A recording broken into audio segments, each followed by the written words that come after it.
Hello all, this is the lecture 5 of Transformer lecture series. In the last lecture, we have discussed analysis of transformer at no load.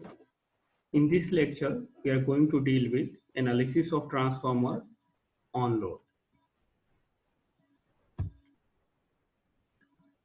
load. Just for the recap, in case of analysis of transformer at no load, uh, nothing was connected between the terminals of secondary winding, and that's why it is known as no load situation. Okay, so this time the secondary current was equal to 0, and from the primary side only I naught current was flowing, and this current was responsible to set up the flux within the core. Okay, and the applied voltage is equal to V1. We also understood that this I naught is having two components, IW and IM. IW is responsible to handle the losses within the transformer, whereas IM component is responsible to set up the flux. So after understanding this much, now we can go for analysis of transformer on load. So this is the situation. This time, since we are talking about on load situation, so there must be a load connected between secondary terminal. Okay, and since a load has been connected between the secondary coil, and so it is making a closed path, and that's why current will flow in this winding. Since current is flowing in this,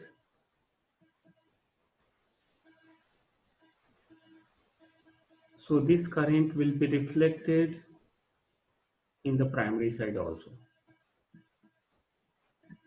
Okay, and so apart from this I naught current, which is responsible to set up the flux within the core, another component will be available to the primary side, that is I1 dash, and this I1 dash is due to the secondary side current. So net primary current will be vector summation. All these are the vector quantity. So this I1 will be the vector summation of this I naught and I1 dash. Now, how much will be the value of this I1 dash? This we can calculate with the help of transformation ratio.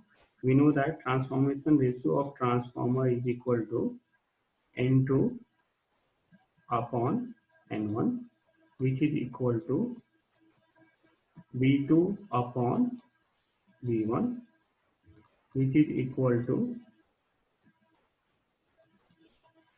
I1 upon I2. Okay, you just have to remember N2 upon N1, V2 upon V1, but in case of current, it is I1 upon I2.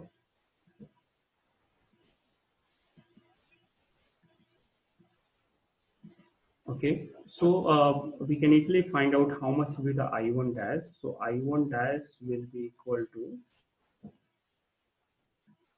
this N2, because if we have designed a transformer, we know the turns ratio. So N2 upon N1 multiply with I2. Okay, so let us define all the quantity one by one. I1 is what? It is the total primary current. I naught is what? It is the response. It is the component which is responsible to set up the flux within the core. I1 dash is the current component in primary side due to the secondary current. Phi dash is the flux due to the secondary current, whereas phi is the flux due to the primary side current. And this total primary current I1 dash will be vector summation of I naught and I1 dash. and the magnitude of I1 dash will be equal to N2 upon N1 multiplied with I2.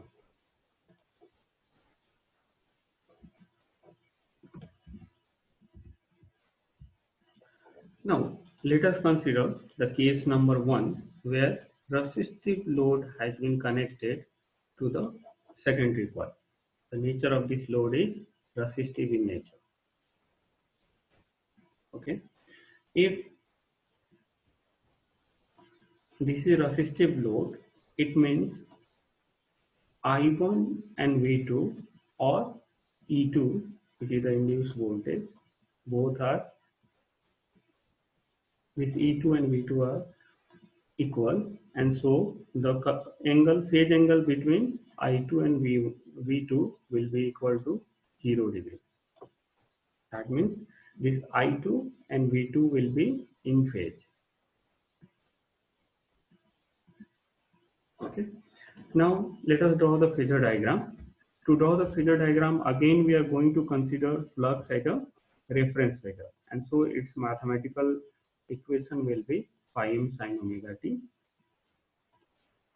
and the induced voltage will be equal to nw phi m sin omega t minus pi by 2. That means induced voltage will be at angle pi by 2, and this is the flux phi.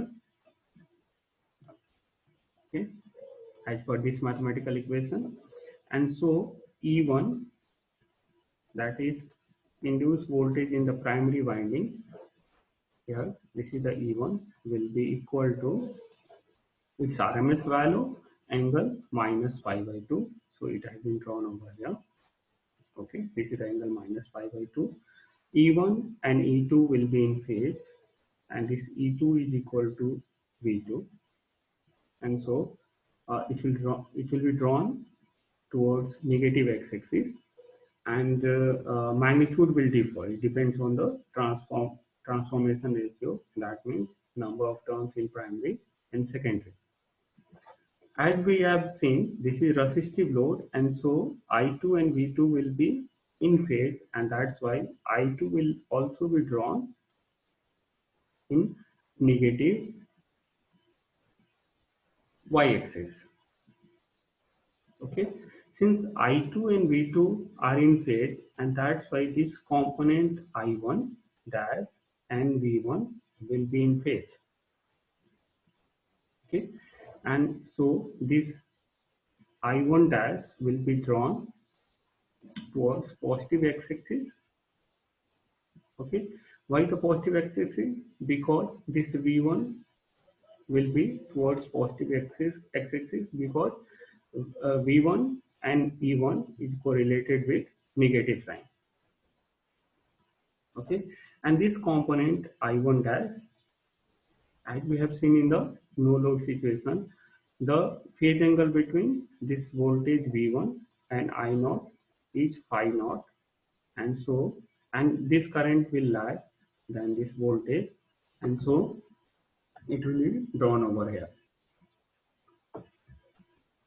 So net primary current, that is I1, will be vector summation of this and this, and this is achieved with the help of parallelogram. We know that vector addition can be done using this method. So this is the vector addition, that is I1 equal to I0 vector plus this I1 dash vector.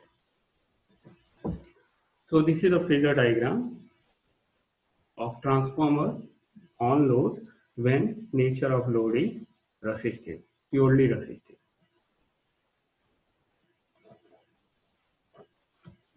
Now we'll go for the second situation when we have inductive load. If load is inductive, it means this I2 and V2 will not be in phase. So what will happen? This I2 will lag than this voltage V2. Why I2 will lag? Because load nature is inductive. Okay. and so this current will be drawn at this place. Why it will be drawn at this place?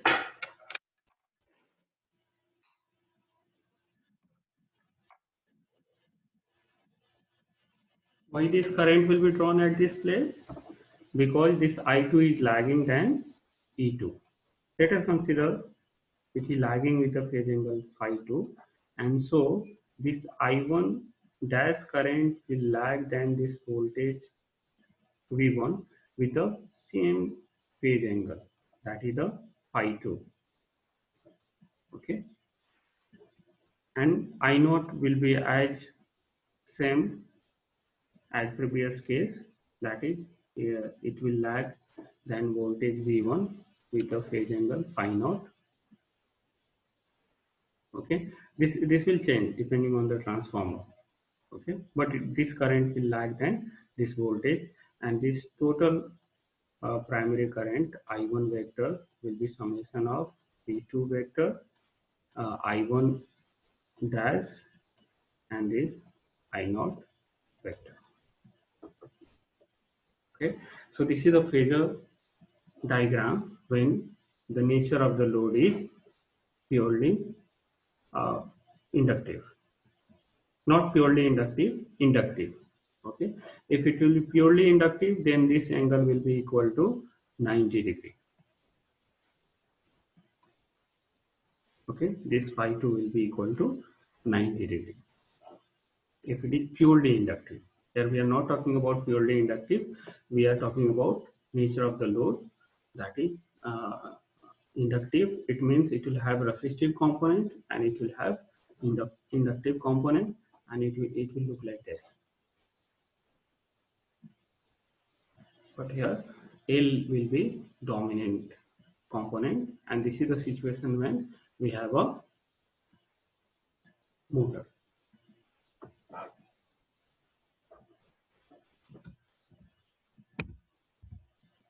Now the case number third, when we have capacitive load. Again, if load nature is capacitive, again we are not talking about pure capacitive nature. We are talking about RC kind of things. We can consider a battery for an example.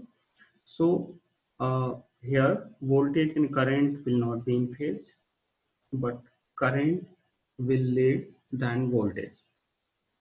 Why it will lead? Because nature of load is capacitive, and so it will be drawn over here. This I2 current will be drawn at this place. So I1 dash will also lead than voltage, and it will be drawn at this place, and this angle will be similar to this angle. This is the I1 dash. I0, since it is towards primary side and it is responsible for the set of the flux within the core, and so its value will be it will lag than this voltage V1 with the angle phi naught, and so the net primary current will be vector summation of the two component I1 dash and I0. So this will be the final current in this situation. So this is the third case where we have capacitive load. If it is purely capacitive load, then this angle will become 90 degree.